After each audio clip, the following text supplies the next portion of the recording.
मेरे पिताजी का ऑपरेशन होना था, लेकिन हम पे इतने पैसे नहीं थे कि हम ऑपरेशन करा पाए। चंद्रशेखर आजाद के पिता 11 जनवरी 2013 को इस दुनिया से अलविदा कह गए थे। उसी पर चंद्रशेखर आजाद एक इंटरव्यू में अपने पिता की कहानी बता रहे हैं और वो कहानी इतनी दुख भरी है कि हर किसी के बेटे की आंखों में आंसू आ जाएंगे। पिताजी बीमार हुए और मैं दिल्ली उनको लेके आया। दिल्ली हार्ट एंड लंग्स में ये कंफर्म हुआ विज़ा रिपोर्ट के आधार पर कि उनको कैंसर है, लंग्स कैंसर। मैंने जब उस इंटरव्यू को सुना और इसके बाद मेरी आंखों से आंसू आए और मैं उनकी ये कहानी आप लोगों के बीच लेके आ रहा हूँ। चंद्रशेखर आजाद आज एक सांसद है नगीना से।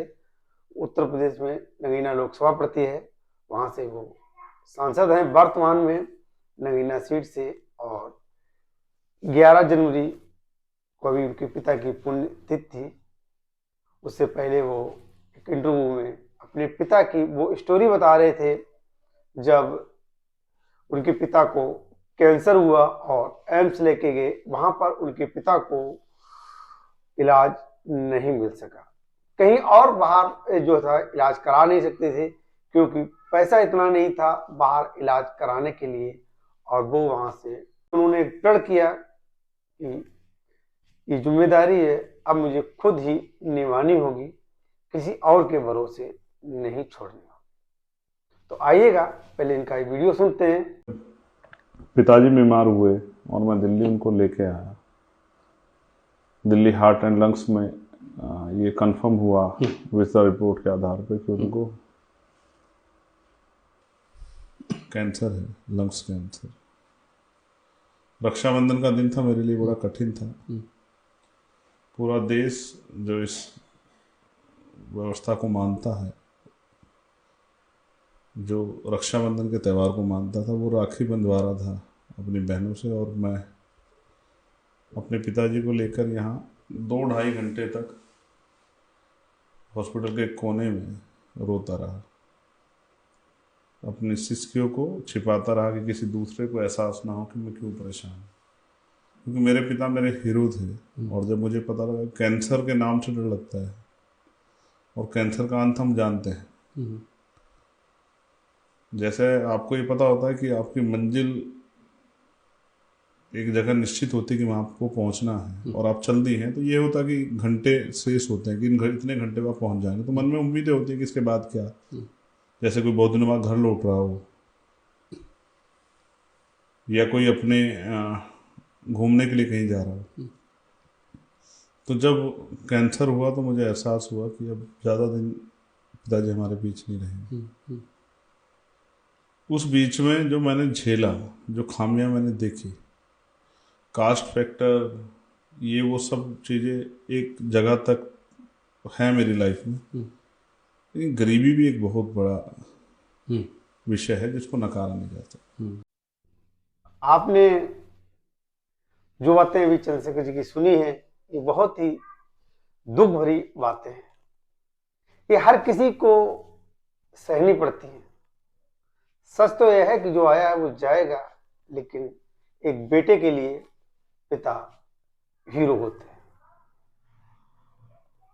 और इस चीज का एहसास हर उस बेटे को होता है जिनके पिता इस दुनिया से चले जाते हैं। कुछ लोग थोड़े दिन बाद गम हल्का कर जाते हैं और कुछ लोग ऐसे होते हैं जो कुछ करते हैं।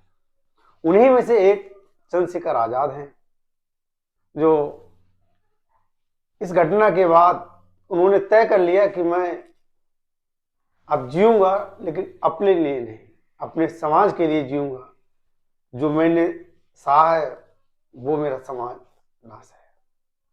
अपने समाज की लड़ाई को बुलंद करेंगे और उनकी आवाज को उठाएंगे, उनके लिए सब कुछ करेंगे। मेरा जीवन जो है उनके लिए न्यौछावर है। उनके पिता प्राइमरी स्कूल में टीचर थे और उन्होंने अपने बच्चे को इतने अच्छे संस्कार दिए कि उनकी यादों में आज हो कहां से कहां जा पहुंचे। हर उस इंसान की वो मदद करते हैं, हर उस इंसान की आवाज उठाते हैं जो दबे कुचले लोग हैं, उनके लिए संघर्ष करते हैं। ऐसे पिता को मेरा प्रणाम और ऐसे नेता को भी मैं सलाम करता हूं जो समाज के लिए अपना सब कुछ न्यौछावर करने को तैयार है। चंद्रशेखर आजाद जो हैं अपने पिता को आदर्श मानते हैं। कांसीराम को गुरु कहते हैं कि कांसीराम जी जो थे वो अकेले ही साइकिल पे चले थे और कारवां धीरे धीरे बढ़ता है। वही सेम हुआ चंद्रशेखर आजाद को। कुछ समय पहले चंद्रशेखर आजाद अकेले निकले थे एक दो साथियों के साथ। आज देश के लाखों करोड़ों युवा जो हैं उनके साथ हैं। वो दलित वर्ग जो है, अन्य पिछड़ा वर्ग जो है, ओबीसी वर्ग जो है, आज उनके पीछे खड़ा हुआ है। एक उम्मीद जागती है कि चंद्रशेखर आजाद हमारे लिए, समाज के लिए कुछ नया बदलाव करेंगे। ये सच है, जिस दिन सत्ता उनके हाथ में होगी उस दिन इस समाज में एक बड़ा बदलाव होगा। बहुत हद तक बहन जी ने भी किया है, लेकिन उतना ज्यादा असर नहीं रह पाया, लेकिन जितना आज जो है चंद्रशेखर का दिखता है। आगे जो है इस वीडियो में चंद्रशेखर आजाद ने बहुत कुछ कहा। दर्द भरी वो कहानी है जो सुनने के बाद आंखों में आंसू तो आते ही हैं, हालत भी खराब होती है। तो आप लोग कमेंट करके बताना कि आप चंद्रशेखर आजाद के बारे में क्या ख्याल है आपका, क्या उनके लिए सोचते हैं। कमेंट बॉक्स में जरूर दीजिएगा। फिर मिलेंगे इसी प्रकार के एक और नए वीडियो में, एक और नए ब्लॉग में। तब तक के लिए जय हिंद, जय भारत।